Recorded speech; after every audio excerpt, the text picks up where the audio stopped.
2 años por una denuncia falsa que dejó a su exnovio sin trabajo y en prisión.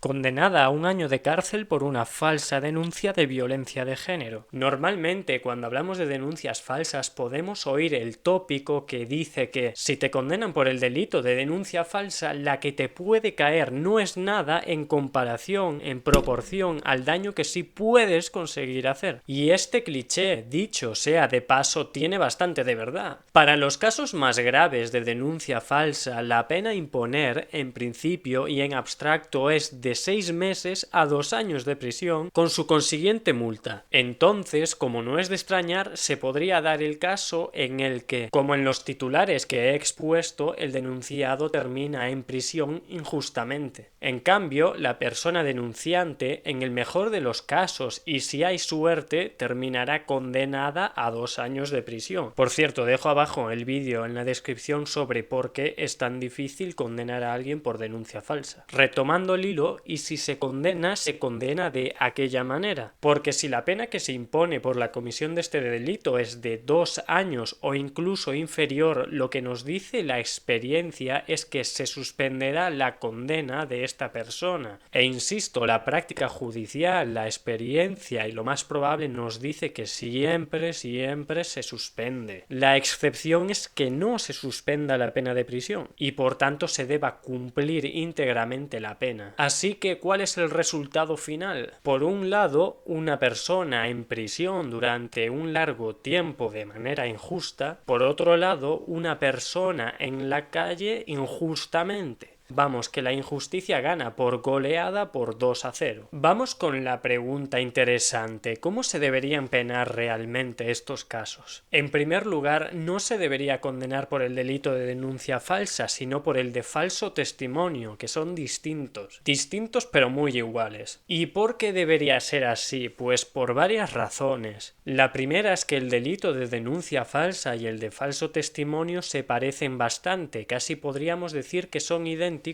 salvo por un ligero matiz que los diferencia. La diferencia entre ambos delitos es que el delito de denuncia falsa no tiene por qué ser vertido dentro de un proceso judicial. En cambio, el delito de falso testimonio sí tiene que ser vertido dentro de un proceso judicial, es decir, debe existir un falso testimonio ante el juez. Y lo que es a todas luces lógico es que si alguien denuncia a otra persona, pues la cosa termine en un proceso judicial. Sé también que alguien podría decir que el delito de falso testimonio solo se puede apreciar cuando esa falsedad se vierte dentro de lo que es el juicio en sí, no en la instrucción, que es lo que dice el artículo 715 de la Ley de Enjuiciamiento Criminal. Pero para mí no debería ser así, porque en la instrucción el testigo tiene el deber siempre de decir verdad. En segundo lugar, si validamos todos los requisitos anteriores, se debe condenar por falso testimonio porque este delito tiene aparejado una mayor penalidad. El Código Penal nos dice que ante situaciones en las que se puede aplicar diferentes preceptos, para salir de dudas debemos aplicar el que tenga una pena más grave. Y el delito que tiene una pena más grave en este caso es el de falso testimonio, de 1 a 3 años de prisión con su respectiva multa. ¿Se podría condenar por los delitos de falso testimonio y denuncia falsa a la vez? No, no se puede condenar 2 veces por un mismo hecho cuando el fundamento jurídico de 2 o más delitos que creemos a priori aplicables es el mismo. ¿Y qué ítem jurídico se protege en el delito de denuncia falsa o en el delito de falso testimonio? En ambos casos se entiende que se protege a la administración de justicia para que no se convierta en un hervidero de ataques personales, venganzas sin sentido alguno. En último lugar, hay que decir que los delitos de falso testimonio se deberían penar junto a un delito de detención ilegal, en caso de que la falsedad pueda acarrear la prisión del que es acusado falsamente, claro, bien sea en grado de tentativa o en grado consumado. ¿Y por qué el delito de detención ilegal? Pues básicamente porque la persona que acusa a otra falsamente se vale de medios e instrumentos legales, policía, jueces, legalidad en sí, para tratar de coartar con una causa falsa o fraudulenta la libertad de una persona inocente que no tiene culpa de nada. Esto es lo que se conoce en derecho como la autoría mediata, es decir, yo no cometo el delito con mis propias manos, pero me valgo de medios e instrumentos, por ejemplo personas, a las que engaño para que cometan ese delito sin que yo lo tenga que hacer físicamente.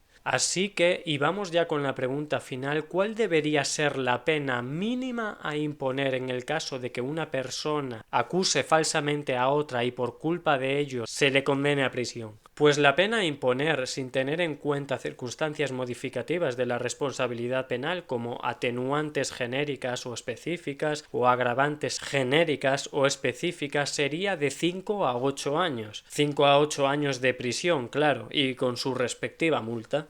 Y esta es la única manera para acabar con el tópico de que si yo denuncio falsamente a alguien, la responsabilidad penal que a mí se me puede exigir es muy pequeña en relación al daño que yo puedo ocasionar. Finalmente, si te ha gustado el vídeo, dale a me gusta, suscríbete y esas cosas para que yo haga contenido similar.